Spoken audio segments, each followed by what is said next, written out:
माझ्या पक्षाकडून महाविकास आघाडी करून या गोष्टीचा तीव्र निषेध व्यक्त करते।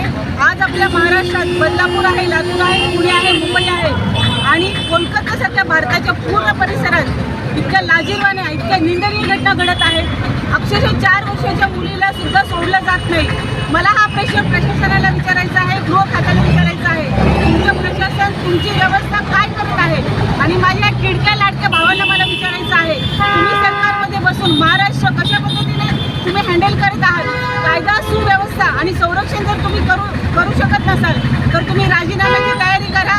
आम्ही आमच्या पद्धतीने आज मोर्चा काढलेला आहे, पण आम्ही महिला वैयक्तिक महिला म्हणून या गोष्टीचा तीव्रपणे निषेध व्यक्त करतो आणि तुम्ही तात्काळ तुमचे राजीनामे द्या। या गोष्टीला तुम्ही सक्षम नाही। माझा महाराष्ट्र आणि माझी महिला सुरक्षित तुम्हाला ठेवता येत नसेल तर तुम्ही राजीनामे द्या आणि आमचा हा महाराष्ट्र